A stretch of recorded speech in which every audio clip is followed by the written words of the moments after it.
अस्सलाम वालेकुम everyone, this is last part of guiding chapter number 33। अच्छा जी, इसमें क्या होता है, ये अब हमने पढ़ना है पॉलीसाइथीमिया। पॉलीसाइथीमिया क्या है? पॉलीसाइथीमिया एनीमिया का बिल्कुल ऑपोजिट है। एनीमिया में आरबीसीज कम हो जाते हैं, पॉलीसाइथीमिया में आरबीसीज ज़्यादा हो जाते हैं। अब दो इसकी वजह हो सकती है ज़्यादा होने की, एक सेकेंडरी पॉलीसाइथीमिया और एक पॉलीसाइथीमिया वीरा। जैसे पॉलीसाइथीमिया रुब्रा वीरा भी कहते हैं। इंटरेस्टिंग नहीं है? रुब्रा वीरा जैसे किसी करेक्टर का नाम। अब सेकेंडरी पॉलीसाइथीमिया में क्या होता है? बेसिकली आरबीसी के नंबर बढ़ जाने, या तो किसी बीमारी की वजह से आरबीसी का नंबर बढ़ जाएगा।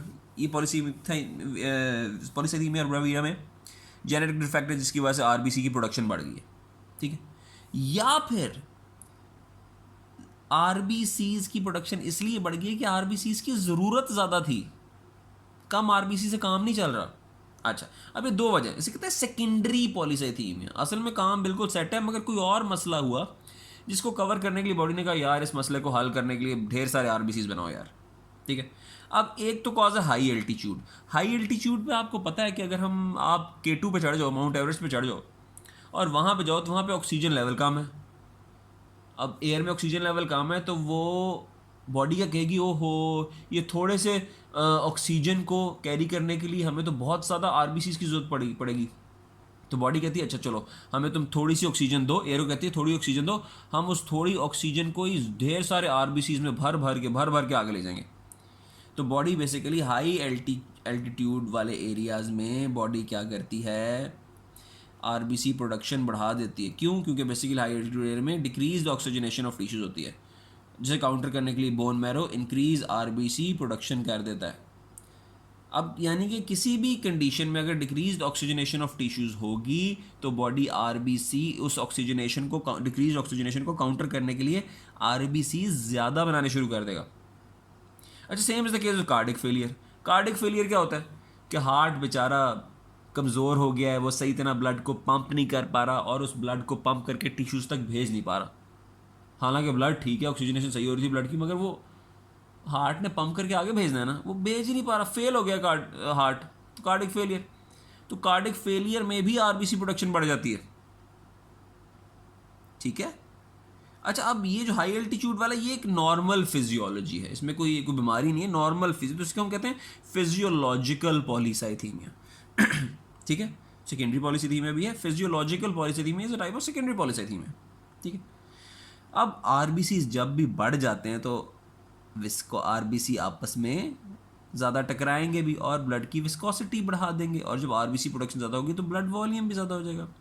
तो दो चीज़ें याद रखनी है, जब भी आरबीसी प्रोडक्शन ज़्यादा होती है यानी कि पॉलीसाइथीमिया में there is increase viscosity of blood and there is increased blood volume, ठीक है। अच्छा जी, पॉलीसाइथीमिया वीरा पे आ जाए। होता क्या है कि जो जिन सेल्स ने आगे आरबीसी डब्ल्यूबीसी प्लेटलेट बनाने थे, जो ब्लास्ट्स थे या हीमोसाइटोब्लास्टिक सेल्स थे, जो उनके अंदर ही एक जेनेटिक डिफेक्ट हो गया और वो पागल हो गए हैं, और वो ब्लास्ट कहते हैं हमने बस हमने तबाही मचा देनी है, ढेर सारे आरबीसीज डब्ल्यूबीसीज और प्लेटलेट्स बना के। तो ढेर सारे आरबीसीज डब्ल्यूबीसी और प्लेटलेट बना देते हैं, ठीक है। अभी हम चूंकि आरबीसी की पॉलिसी थी, मैं कैसे करें, हम आरबीसी पे फोकस करते हैं। अब ढेर सारे आरबीसीज बन गए हैं, वो बनी जा रहे हैं, तो उससे क्या होगा, वेसल्स एनगॉज्ड हो जाएंगी आरबीसी से। इस तरह रोड पे ढेर सारी ट्रैफिक हो जाती है, सारा ब्लॉक होने लग जाता है, उस तरह ढेर सारी vessels become engorged with blood and RBCs. और इसमें भी सेम इस तरह, जहाँ पे इंक्रीज विस्कोसिटी थी इसमें भी इंक्रीज विस्कोसिटी और इंक्रीज ब्लड वॉल्यूम है। अब ये दोनों फाइनली करेंगे क्या, इनका फिजियोलॉजी पे क्या इफेक्ट होगा, या सर्कुलेटरी सिस्टम पे क्या इफेक्ट होगा इस पॉलीसाइथीमिया का। कहने को तो बड़ी ज़बरदस्त बात लग रही है जी कि ढेर सारे आरबीसीज होंगे हैं, बस बल्ले बल्ले ये सारी ऑक्सीजन को कैरी करके ले जाएंगे, बट नो, होता क्या। पहले तो हम देखते हैं कि येलो में मैंने दिया होगा कि इसका इफेक्ट कार्डिक आउटपुट पे क्या होता है इन दोनों चीज़ों का, ये पॉलीसाइथीमिया का। By and large cardiac output remains normal in polycythemia. आप कहेंगे हैं इतना कुछ हो गया तो कार्डिक आउटपुट तो कुछ तो होना चाहिए था कार्डिक आउटपुट को। होता क्या कि एक तरफ से पॉलीसाइथीमिया कार्डिक आउटपुट को कम करता है एक मैकेनिज्म से, और दूसरे मैकेनिज्म से कार्डिक आउटपुट को ज़्यादा कर देता है। अच्छा जी, कौन से मैकेनिज्म, ये दो मैकेनिज्म हैं। अब आप गौर करें कि इंक्रीज्ड विस्कोसिटी जब होती है तो friction between layers of blood बढ़ जाती है। जब फ्रिक्शन बढ़ जाएगी तो वीनस रिटर्न कम हो जाएगा, और जब venous return is directly proportional to cardiac output, ये तो आपने पढ़ा हुआ सर्कुलेशन में। जब ब्लड ज़्यादा विस्कस होता है तो यानी कि लेयर्स में फ्रिक्शन ज़्यादा है, तो इसका मतलब ब्लड फ्लो करके हार्ट तक नहीं पहुंच सकेगा सही तरह, यानी कि डिक्रीज्ड वीनस रिटर्न हो जाएगा। जब डिक्रीज्ड वीनस रिटर्न हो जाएगा तो डिक्रीज कार्डियक आउटपुट हो जाएगी। तो एक तरीके से तो ये पहले वाले से तो डिक्रीज्ड कार्डियक आउटपुट होगी। अच्छा, मगर इसमें तो पॉलीसाइथीमिया में तो इंक्रीज ब्लड वॉल्यूम भी हो गया था, इंक्रीज ब्लड वॉल्यूम भी हो गया था।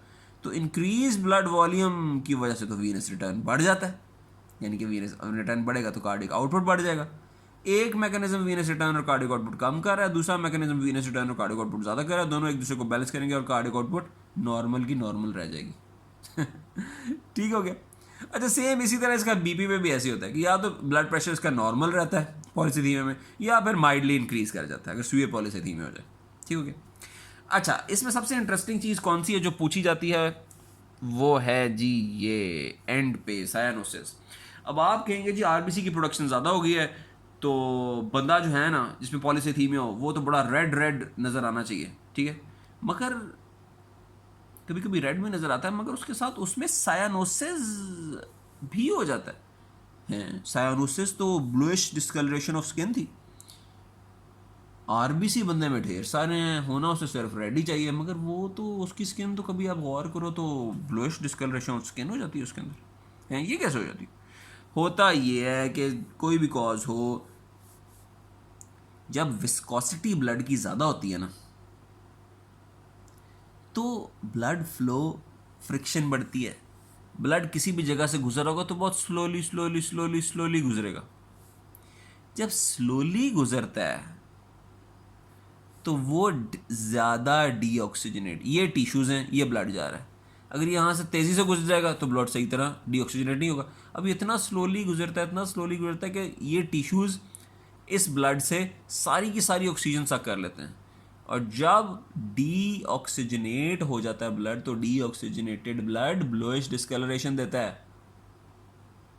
कहने को ज़्यादा आरबीसी से मगर सारे वो डीऑक्सीजनेट हो गए क्योंकि वो स्लो गुजर रहे थे। ये डिस्कलरेशन कहाँ पे नज़र आ रही है? स्किन में नज़र आ रही है।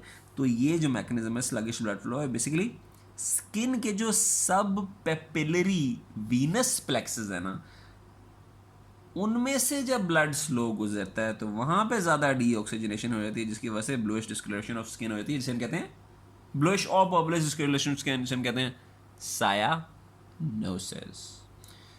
So by this we have completed chapter number 33 of guidance. See you in next chapter.